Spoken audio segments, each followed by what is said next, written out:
के द्वारा होता है बेटा। फटाफट से मेरे साथ करते रहो बेटा, बिना रुके हुए फटाफट से ऑब्जेक्टिव करके दूसरे चैप्टर पर आएंगे।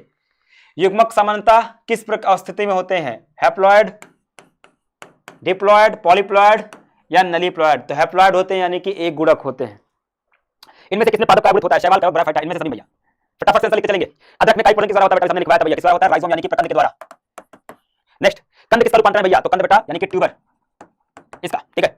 अंग्रेजी देख लेना बेटा, ट्यूबर लिखा रहेगा, कंद लगाना। काजू में से कैसा फल कहलाता है भैया? तो नट होता है। जम्यूल का निर्माण किसमें होता है? तो जम्यूल बनता है स्पंज में। 124 शुक्राणुओं का निर्माण कितने अणुसूत्री विभाजन की आवश्यकता होती है भैया? तो एक अणुसूत्री विभाजन से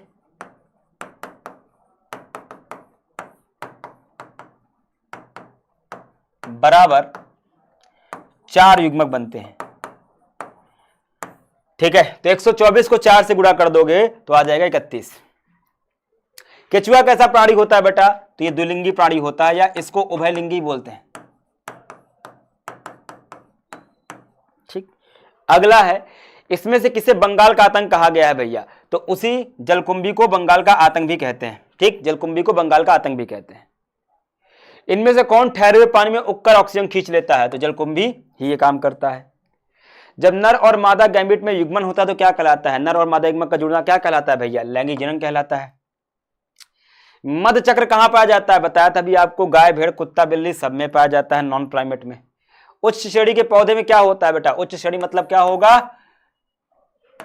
आवृतबीजी पौधे, इसमें आंतरिक निषेचन होता है। सल्ककंद किसका उदाहरण है? तो बताया था प्याज और लहसुन में पाए जाते हैं सल्ककंद, सब बताया था ना। स्तनधारी निषेचन कहां होता है? अभी लिखा था फैलोपियन नली में, यानी कि शरीर के अंदर होगा। प्राकृतिक अनिषेक जनन किसमें पाया जाता है? मक्खी में, मधुमक्खी में, मच्छर में। बेटा एक टॉपिक में बताना भूल गया, पर आपसे पूछ लिया अनिषेक जनन क्या होता है, तो याद रखना, यदि संतति का निर्माण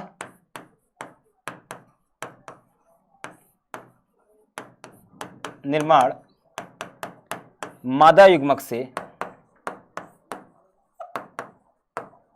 द्वारा बिना निषेचन के हो जाए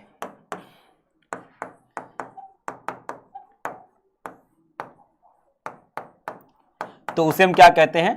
उसे हम कहते हैं अनिषेक जनन, ठीक है। इन केस क्वेश्चन पूछ लिया कि अनिषेक जनन क्या है, इन केस क्वेश्चन आपसे पूछ लिया कि अनिषेक जनन क्या है, तो फटाफट से लिख देना।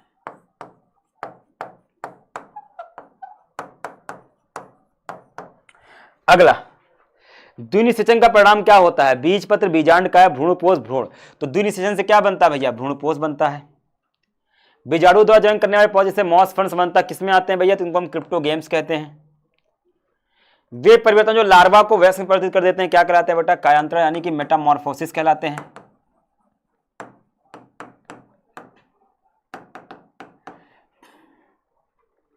भ्रूणपोष में कितने क्रोमोसोम होते हैं बेटा? तो अभी दूसरे चैप्टर समझोगे, 3n। जब संतति की उत्पत्ति एकल जनक से होती है उसे क्या कहते हैं? उसे हम अलैंगिक जनन कहते हैं। इनमें से कौन नर युग्म से संयोजन करके भ्रूणपोष बनाता है? तो द्वितीयक केंद्र के काम करता है।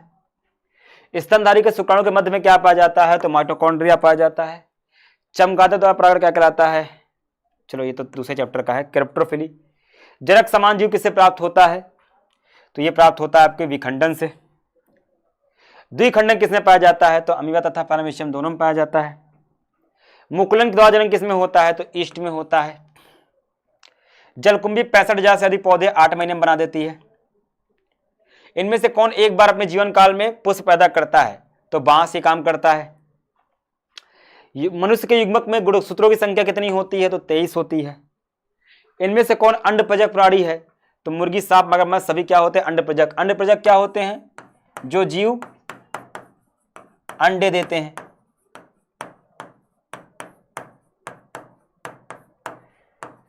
ठीक, उन्हें हम क्या कहते हैं? अंडप्रजक कहते हैं। जब निषेचन की जीव के सही बाहर होता है तो क्या कहलाता है? इसे कहते हैं बेटा बाह्य निषेचन। युग्मक स्थानांतरण हो सकता है जल द्वारा, वायु द्वारा, सबके द्वारा। इनमें से किसमें बाह्य निषेचन होता है? तो मेढक में, क्योंकि मेढक क्या है बेटा? एक उभयचर है, लिखवाया था अभी आपको। इनमें से किसमें जल माध्यम से निषेचन होता है? शैवाल, टेडोफाइटा, ब्रायोफाइटा, इन सब में होता है।